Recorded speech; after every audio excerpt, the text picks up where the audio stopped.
வணக்கம் master tech நேயர்களே. நாம இன்னைக்கு பார்க்க போறது உபய ராசிகளான மிதுனம், கன்னி, தனுசு, மீனம். இவங்களுக்கு ஏன் வாழ்க்கையில போராட்டங்களும் சிக்கல்களும் தொடர்ந்து நடைபெறுகிறது அப்படிங்கறத பார்க்க போறோம். இதுல சரராசிகள் அப்படிங்கிறது பாத்தீங்கன்னா ஒரு லட்சியம் அல்லது நோக்கம், இலக்கு இதை நோக்கி ஓடக்கூடிய ராசிகளாக இருக்கும். இதுவே சிறு ராசிகளாக இருக்கக்கூடிய ராசிகள் அப்படிங்கிறது ஒரு கொள்கை, ஒரு கோட்பாடு இதை நோக்கி இயங்கக்கூடியதாக இருக்கும். ஆனா உபயராசியான மிதுனம், கன்னி, தனுசு, மீனம் இவங்க மட்டுமே ஆர்வம், ஆசை அல்லது அதை நோக்கிய செயல்பாடுகளை கொண்டதாக இருக்கும். இவங்களுடைய ஆர்வமும் ஆசைகளுமே கூட அப்பப்போ மாறக்கூடிய ஒன்றாக இருப்பதுதான் இதில் இருக்கக்கூடிய ஒரு சிக்கல். அந்த வகையில முதல் ராசியான உபயராசிகளில் முதல் ராசியான மிதுனத்தை பார்ப்போமே. மிதுனம் அப்படிங்கறது காலபுருஷ தத்துவப்படி மூன்றாவது ராசியாக வரக்கூடியது. மூன்றாம் இடம் அப்படிங்கறதே இவங்களுக்கு தைரியம், வீரியம், முயற்சி ஸ்தானம் அப்படிங்கக்கூடிய இடம். அந்த இடத்துல இருக்கக்கூடிய தொடங்கக்கூடிய மிதுன ராசி ஒரு காற்று தத்துவத்துல இருக்கக்கூடியது. இதனுடைய ஆர்வமும் செயல்பாடும் எப்படி இருக்கும், அதனால ஏற்படக்கூடிய விஷயங்கள் என்ன அப்படிங்கறத நம்ம தெளிவா பார்க்க போறோம். சோ கண்டிப்பா சேனல் ஸ்கிப் பண்ணாம முழுசா பாருங்க, உங்களுக்கு ஒரு தெளிவு வரும். மிதுனம், கன்னி, தனுசு, மீனத்துல நம்ம மிதுனத்துக்கான குறிப்புகளை சொல்ல போறோம். சோ மிதுன லக்கணத்துக்கு ஆர்வம், செயல்பாடு அப்படிங்கறத பாத்தீங்கன்னா அவங்களுடைய 5ஆம் பாவகத்தை தான் குறிக்கும். சோ உபயராசிக்கு அப்படிங்கிறத 5ஆம் பாவகம் அப்படிங்கிறது உங்களுடைய ஆர்வம், செயல்பாடு எல்லாத்தையுமே குறிக்கக்கூடியது. சோ 5ஆம் பாவகம் அப்படிங்கறத பாத்தீங்கன்னா புத்திரஸ்தானம், புத்திஸ்தானம், பூர்வ புண்ணியஸ்தானம் அப்படின்னு எல்லாம் சொல்லுவோம். இதுதான் இவங்களுடைய ஆர்வம், கலை, ரசனை மற்றும் சுகபோகம், புதுமையான விஷயங்கள்ல இருக்கக்கூடிய ஈடுபாடு இதை எல்லாமே குறிக்கக்கூடியது. சோ இவங்களுடைய விருப்பம் அப்படிங்கறத பாத்தீங்கன்னா ஒரு கடமைக்காக செய்யறதை விட ஒரு விஷயம் மனசுக்கு பிடிச்சது மாதிரி இருக்குது, அதுல ஒரு சுவாரஸ்யம் இருக்கா அப்படிங்கிறத பார்த்துதான் இவங்க ஒரு ஈடுபாட்டுல இறங்க முடியும். அதே நேரத்துல இவங்க ஒரு செயலை ஈடுபடும் போது அதுல ஒரு அழகியல், ஒரு நளினம், ஒரு புதுமை இது எல்லாமே சேர்ந்து ஒரு படைப்பாற்றல், கிரியேட்டிவிட்டியே கொடுக்கக்கூடியதாகவும் இருக்கும். இந்த நேரத்துல இந்த 5ஆம் அதிபதி எனக்கூடிய சுக்கிரனே இந்த மிதுன லக்கணத்திற்கு 12ஆம் அதிபதியாகவும் வருவதனால ஏற்படக்கூடிய விளைவு அப்படிங்கிறதையும் ஒரு கிளான்ஸ் நம்ம பார்த்தலாம். சோ இந்த 5ஆம் அதிபதியே 12ஆம் வீட்டுக்கும் வருது அப்படிங்கிற போது விரைய மோட்சஸ்தானம், ஸ்தானம் அப்படிங்கக்கூடிய இடத்துக்குமே வர்றதுனால ஒரு சின்ன ஒரு முரண்பாடான விஷயமான தோணும். அது என்னன்னா, தனக்கு பிடித்தமான ஒரு விஷயத்துக்காக அவங்க எவ்வளவு வேணுமானாலும் எஃபோர்ட் போடவும் தயங்க மாட்டாங்க, அதே மாதிரி எவ்வளவு செலவு பண்றதுக்கும் தயங்க மாட்டாங்க. சோ இவங்க செலவு பண்றதை கொஞ்சம் ஆசை, ஆர்வம், ஆடம்பரம் விஷயங்கள்ல செலவு பண்றதை கொஞ்சம் குறைச்சிக்கிறது, கவனம் செலுத்துறது அப்படிங்கிறது ரொம்ப முக்கியமான ஒன்று. அதே மாதிரி தூக்கம், மன நிம்மதி அதையும் குறிக்கக்கூடிய எண்ணமாக 12ஆம் இடமாக இருப்பதனால இவங்களுடைய ஆசைக்கும், ரசனைக்கும், ஆசைக்கும் தீனி போற விஷயங்களை ஈடுபடும் போது இவங்களுடைய கற்பனை திறன் ஜாஸ்தியாகி தூக்கத்துக்கும் மன நிம்மதிக்கும் வாய்ப்பா கொடுக்கும். அதே மாதிரி இதுவே 12ஆம் இடம் அப்படிங்கிறது சுக்கிரனுடைய இடமாக இருப்பதனால் தூரதேச பயணங்கள் அல்லது தூரமான இடங்களுக்கு, அந்நிய தேசங்கள் அல்லது கலாச்சாரங்கள் சார்ந்த ஈடுபாடுகளும் ஆர்வமும் அதிகமாக இருப்பதற்கான வாய்ப்புகளையும் கொடுக்கும். சோ இவ்வளவு ஆர்வமும் ஆசைகளும் இருந்தாலுமே கூட இதனை செயல்படுத்தக்கூடிய உபயராசியினுடைய இயல்பு என்பது சரராசியை போல வேகமாக தொடங்கவும் செய்யும், அதே நேரத்துல சிறராசியை போல விடாமுயற்சியோட யோசிக்கவும் செய்யும். அதனால இந்த இரண்டுக்கும் இடையில ஒரு பாலமாக இருப்பதே இவங்களுடைய மன விருப்பம் எனக்கூடிய 5ஆம் பாவம் தான். சோ இவங்க மனசுக்கு ஒண்ணு பிடிச்சிருச்சு அப்படின்னா அதுக்காக எதையும் இழக்கவும் துணிவார்கள், எதையும் செய்யறதுக்கும் துணிஞ்சிருவாங்க. அதே மாதிரி பிடிக்காத காரியங்கள்ல இவங்களை ஈடுபடுத்துவீங்க அப்படின்னா இவங்களோட செயல்பாடு ரொம்ப மந்தமாகிவிடும். சோ இதுல இருக்கக்கூடிய நடைமுறை சிக்கல் அப்படிங்கிறது பாத்தீங்கன்னா இவங்களுடைய 5ஆம் இடத்து சுக்கிரன் வலுவாக இருந்தார் எப்படி இருக்கும் அப்படின்னா பொழுதுபோக்கு விஷயங்கள்லையும், பங்கு சந்தைகள்லையும், கலைத்துறையிலையும் அதிக ஆர்வம் காட்டுவாங்க. ஏற்கனவே இந்த மிதுன லக்கணக்காரங்க பிறப்பிலிருந்து 16 வயசு வரைக்கும் பாத்தீங்கன்னா விளையாட்டு, காதல், கேளிக்கை போன்ற விஷயங்கள்ல ரொம்ப ஈடுபாடு அதிகமாக இருக்கும். காலப்போக்கில் அது மாற தொடங்கிவிடும். அதே சமயம் 12ஆம் இடம் சேர்ந்து இருப்பதனால தேவையற்ற கற்பனைகள்ல அல்லது தேவையற்ற விஷயம் பயங்கள்ல, சூழல் நோக்கிய பயங்கள்ல தன்னுடைய ஆற்றலையும் நேரத்தையும் இழக்கக்கூடிய சந்தர்ப்ப வாய்ப்புகளையும் கொடுக்கக்கூடியது இந்த சுக்கிரன். சோ மனம் எங்க ஈடுபடுதோ அங்கதான் இவங்களுடைய ஆற்றல் வெளிப்படும், அங்கதான் இவர்களுடைய வெற்றியும் இருக்கும். சோ மிதுன லக்கணக்காரங்க சுக்கிரன் எங்க இருக்கு அப்படிங்கறத முதல்ல செக் பண்ணிக்கங்க. இதற்கு அடுத்தபடியா நாம பார்க்க போறது மிதுன லக்கணம் அப்படிங்கிறது இரட்டைத்தன்மை அப்படிங்கிறது வெறும் மனநிலைமை மட்டுமே அல்ல, அது அவர்களுடைய முயற்சி, தைரிய, வீரியம், பேச்சோடையும் ஆர்வம், ஈடுபாட்டோட 6ஆம் இடம் எனக்கூடிய எதிர்ப்பையும் சேர்ந்து கூடியது. சோ இதனால ஏற்படக்கூடிய மனப்போராட்டத்தையும் சொல்லக்கூடியதுதான் இந்த தன்மை, இந்த இரட்டைத்தன்மையை கொடுக்கும். சோ மூன்றாம் பாவகம் அப்படின்னு பாத்தீங்கன்னா மிதுனத்துக்கு ஒரு ஸ்திர ராசி. ஸ்திரம் அப்படின்னாலே என்னது? விடாமுயற்சி, பிடிவாத மனம். சோ இவங்களுடைய முயற்சி, தைரியம் அப்படிங்கறது பாத்தீங்கன்னா ஒரு விஷயத்துல கமிட் ஆயிட்டாங்க அப்படின்னா அதை செஞ்சு முடிக்கணுங்கிற பிடிவாதமான உத்வேகம், எஃபோர்ட், இன்ட்ரெஸ்ட் எல்லாமே உள்ளுக்குள்ள கொடுக்கும்.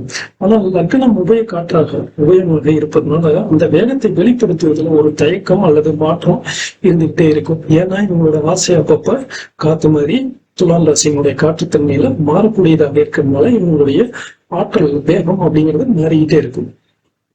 இப்ப நம்ம 5ஆம் இடத்தை பார்க்கும்போது நான் முன்னே சொன்ன மாதிரி இவங்களோட ஆர்வம் அப்படிங்கிறது பிக்ஸ்டா இருக்காது. ஒரு புதிய விஷயம் கண்ணில் பட்டுச்சுனாலோ இல்ல புதிய கான்செப்ட், கருத்துக்கள் எதையாவது நோக்கி தேட ஆரம்பிக்கும் போது அதில் ஆர்வம் அதிகமாயிடுச்சு, பழசை விட்டுட்டு புதுசு நோக்கி போக ஆரம்பிப்பாங்க. இதுதான் இவங்களுடைய வெற்றியையும் முன்னேற்றத்தையும் கொஞ்சம் தள்ளி விடக்கூடியதாகவும் தடை போடக்கூடிய அமைப்பையும் கொடுக்கும். இது கூடவே 6ஆம் இடம் எனக்கூடிய ரோக சத்துருஸ்தானம் எனக்கூடிய 6ஆம் இடம் அப்படிங்கிறது கொஞ்சம் பிடிவாதமான குணத்தோட இருக்கக்கூடிய சிறப்பு போட்டித்தன்மையை கொடுக்கக்கூடிய இடமாக இருக்கிறது. இங்கதான் அவங்களுக்கு உண்மையான ஒரு சோதனை தன்மையை கொடுக்கும். ஏன் அப்படின்னு பார்த்தோம்னா இது 6ஆம் இடம் அப்படிங்கிறது அன்றாட பணிகள், சவால்கள், கடமைகள், கடன்கள் இது எல்லாமே சொல்லக்கூடிய இடம். சோ அந்த இடம் வந்துட்டு பிடிவாதமானவும் விடாப்பிடியானதாகவும் நிலையானதாகவும் இருக்கும்போது இது ஒரு உணர்வுபூர்வமான அழுத்தத்தை கொடுக்கும். ஏன்னா 6ஆம் இடம் விருச்சிகம் அப்படிங்கிறது நீர் தத்துவம். சோ அதனால ஒரு மன அழுத்தத்தை கொடுத்துரும்.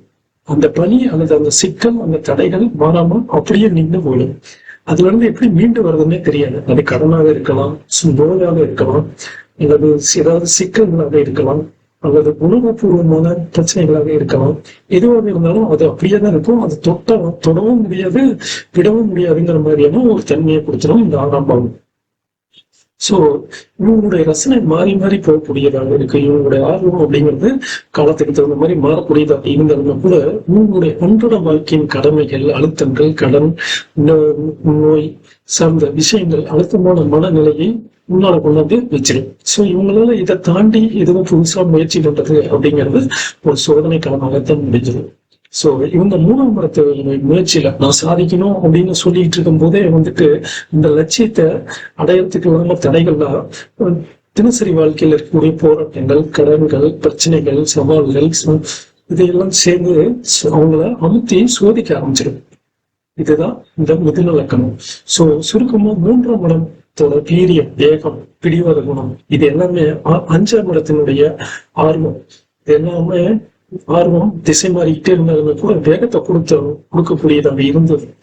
அந்த 6ஆம் இடம் உணர்வு அப்படிங்கிறது இந்த வேகத்தை கொஞ்சம் இழுத்து பிடிக்கிற மாதிரியான இழுப்பறியான நிலையை கொடுக்கக்கூடிய ஒரு அமைதியின்மையை கொடுத்துரு.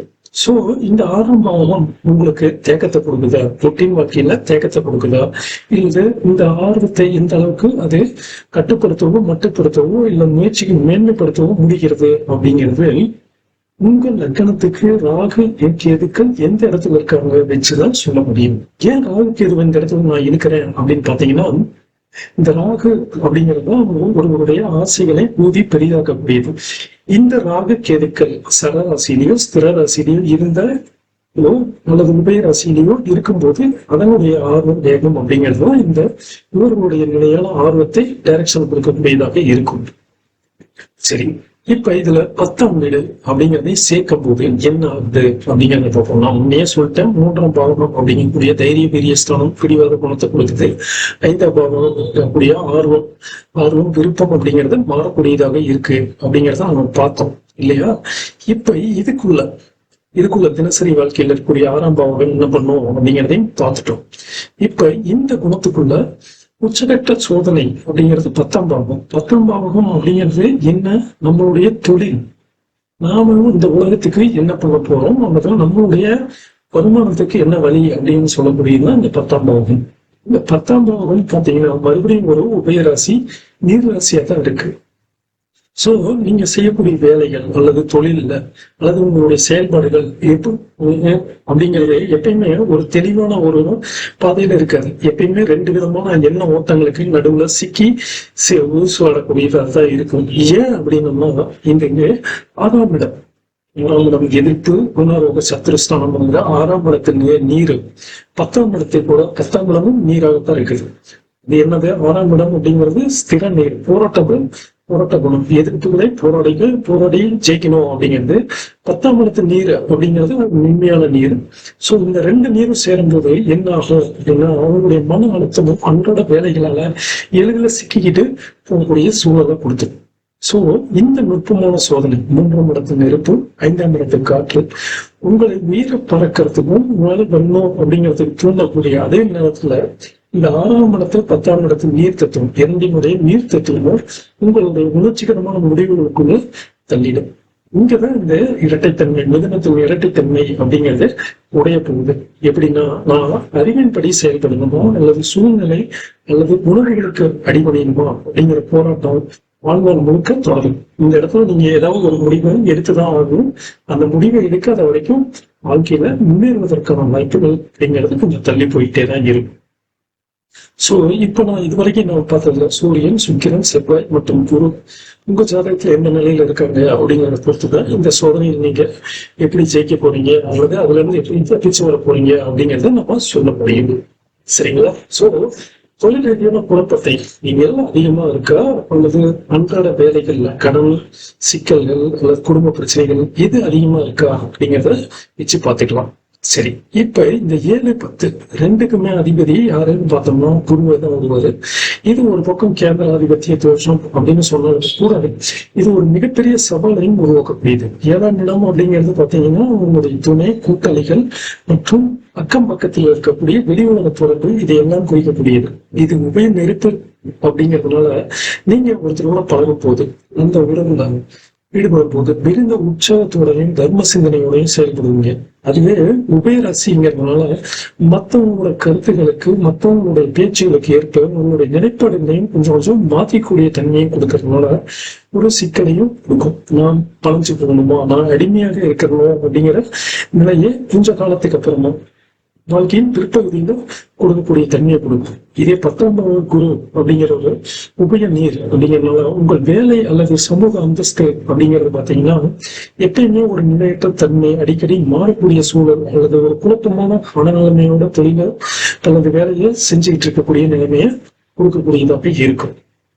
சரி, இதுல இருந்து எப்படி வெளியில வந்து அப்படிங்கிறதுக்கு இந்த முரணான தத்துவங்களுக்கு, குருவினுடைய இந்த முரணான தத்துவங்கள் நெருப்பு மற்றும் நீர் தத்துவங்களுக்கு உபயராசி அப்படிங்கிறது இதனுடைய மிகப்பெரிய பலவீனமாகவும் இருந்தாலுமே கூட இதுவே ஒரு பக்கத்தில் பலமாகவும் இருக்கு. ஏன் உபயராசி பலமா மாறுது அப்படின்னா நம்ம முன்னையே சொல்லியிருக்கோம், உபயம் அப்படிங்கிறது விருப்பத்தின் பேரில் செய்யக்கூடியது. சோ உங்களுக்கு விருப்பமான பகுதியில நீங்க போக்கஸ் பண்ணி டைவெர்ட் பண்ணும்போது அது சமூக அந்தஸ்து, தொழில் ஸ்தானத்துக்கு பார்வையாக இருக்கட்டும் அல்லது உறவு சார்ந்த சிக்கல்களாக இருக்கட்டும், அந்த ரெண்டையுமே உங்களுடைய விருப்பம், மன அமைதி சார்ந்து எடுக்கும்போது, முடிவெடுக்கும் போது அது உங்களுக்கு ஒரு அளவுக்கு பலனை கொடுக்கும். சோ உங்களையோ ஒரு சமூகத்துல தலைவராகவோ அல்லது அதிகாரமிக்க ஒருவராகவோ காட்ட முயலக்கூடியது இந்த 7ஆம் இடத்து நெருப்பு. அதே நேரத்துல 10ஆம் இடத்துல இருக்கக்கூடிய நீர், உபய நீர் அப்படிங்கிறது உங்களைய மென்மையாளராகவும் இறக்கப்படுவதாகவும் அதிகமாக உணர்ச்சி வசப்படுவதாகவும் மாற்றக்கூடியது. சோ இது ரெண்டையும் நீங்க பேலன்ஸ் பண்ணணும். 5ஆம் இடம் ஆர்வத்தையும் வைத்து பேலன்ஸ் பண்ணும்போது உங்களுக்கு வாழ்க்கையில் வெற்றி கொடுக்கும். இதுதான் உங்களுடைய முடிவெடுக்கிறதுல தடுமாற்றத்தை கொடுக்கறதுமே இந்த 7ஆம் இடம். 7, 10 மட்டும் மற்றவங்களுக்காக வாழ்றதா இல்லது எனக்கான வேலையை நான் ஆசைப்பட்டதை செய்யறதா அப்படிங்கிற பூசவட்டம் அப்படிங்கிறது எப்பயுமே இருந்து கொண்டே இருக்கும். இதுதான் இந்த இரட்டைத்தன்மையினுடைய தன்மையினுடைய உச்சமான உபயராசியினுடைய உச்ச பலம், மிதனத்தினுடைய உச்சம் அப்படிங்கிறது இந்த இடம் தான். 7 நான் எனக்காக வாழ்றதா இல்லை மற்றவங்களுக்காக வாழ்றதா அப்படிங்கிறதுதான். சோ அதற்கு பலம் சேர்க்க வேண்டிய ராசிக்குரிய குரு எந்த இடத்துல இருக்கிறாரு அப்படிங்கிறத வச்சுதான் நம்ம முடிவு பண்ண முடியும். சோ இவங்க மிதன இலக்கணக்காரங்க பாத்தீங்கன்னா பெரும்பாலும் பாத்தீங்கன்னா தன்னுடைய முன்னேற்றத்திற்கு, முயற்சிக்கு, வளர்ச்சிக்கு மற்றவங்களோட துணைய அதிகம் எதிர்பார்ப்பவர்களாக இருப்பார்கள். முதல்ல அந்த எதிர்பார்ப்பை குறைச்சுக்கிட்டத நல்லா இருக்கும். சரி, இப்ப 7, 10 உபயராசி பார்த்தோம் இல்லையா? இதே மாதிரி 6, 11க்கு பாத்தீங்கன்னா செவ்வாய் மறுபடியும் ஒரு தத்துவ மோதலையும் கொடுத்துரும். எப்படி தத்துவ மோதல்கள் வரும் அப்படின்னு பார்த்தோம்னா 6ஆம் இடம் அப்படிங்கிறது பாத்தீங்கன்னா நிலையான அன்றாட வாழ்க்கையினுடைய கடன்கள், நோய்கள், எதிரிகள், இதுல எல்லாத்தையுமே ஆழமான சூழலையும் அழுத்தத்தையும் கொடுக்கக்கூடியது. சோ இது நம்மள ஜாதகரை லக்கணக்காரங்கள மிதன லக்கணக்காரங்கள ஒரே இடத்துல கட்டி போடக்கூடிய அன்றாட வேலைப்பருவ ரொட்டீன் ப்ரெஷரையும் கொடுக்கும். அதே நேரத்துல 11ஆம் இடத்தின் மேஷம், அதுவும் உங்களுக்கு லாபஸ்தானம். 11ஆம் இடங்கள் உங்களோட ஆசைகள், வெற்றிகள், கனவுகள் நிறைவேறக்கூடியது 11ஆம் இடத்தினுடைய தன்மைதான். சோ சாதம் நெருப்பு அப்படிங்கிறதுனால அது எங்கேயும் வேகமா இயங்கணும், போகணும் அப்படின்னு செய்யக்கூடிய தன்மையை கொண்டது மேஷ செவ்வாயினுடைய இன்னொரு குணம். சோ உங்களுடைய ஆசைகள் மிக வேகமாக பரவ நினைக்கும். அதே நேரத்துல உங்களுடைய அன்றாட கடமைகளும், சிக்கல்களும், போராட்டங்களும் உங்களைய ஒரு தேங்கிய குட்டை விட நீரை போல வேகத்தை தடுத்து வைக்கக்கூடியது. சோ இந்த 4 பாவங்கள் 7, 10 குருவும் 6 பருவங்களுக்குரிய செவ்வாயும் சேர்ந்து ஒரு தாக்கத்தை ஏற்படுத்தக்கூடிய அமைப்பையும் கொடுக்கக்கூடியது. இதுதான் மிதுனத்துக்கு பெரிய சிக்கலை கொடுக்கக்கூடியது. சோ செவ்வாயும் குருவும் எப்படி இருக்கிறவங்க அப்படிங்கிறத வச்சுதான் நம்ம முடிவுக்கே வர முடியும். ஆனா பொதுவாகவே மிதுன லக்னக்காரங்க ரொம்ப பரபரப்பா வேலை செய்யணும், இயங்கணும் அப்படின்னு ஆசை இருக்கும். அதே நேரத்துல இந்த தினசரி வாழ்க்கை, அன்றாட வாழ்க்கை சொல்லக்கூடிய 6ஆம் பாவமும் தொழிலும் சேர்ந்து உங்களுடைய உணர்ச்சி ரீதியாகவும் உணர்வு ரீதியாகவும் கட்டி போட்டு தேக்க நிலையை கொடுக்கக்கூடிய தன்மையாக இருக்கு. இதுல மீண்டு வரணும் அப்படின்னா நம்ம பார்க்க வேண்டியது ராகு கேதுக்கள் உங்களுக்கு லக்கணப்படி எந்த ராசி தன்மையில் இருக்கிறாங்க அப்படிங்கிறத பார்த்துக்கணும். இதை நம்ம ஸ்கிரீன்ல பார்க்கக்கூடிய இந்த சார்ட்லயே நீங்க பார்க்கலாம். உபயராசி, ஸ்திர ராசி, சரராசி அப்படிங்கிறதுல எந்த ராசியில உங்களுக்கு ராகு கேதுக்கள் இருக்கிறாங்க அப்படிங்கிறத பார்த்து நம்ம ஓரளவுக்கு தெளிவுக்கு வர முடியும். சோ இதை பற்றி உங்கள் கருத்துக்களை மறக்காம பதிவு செய்யுங்கள். நன்றி, வணக்கம்.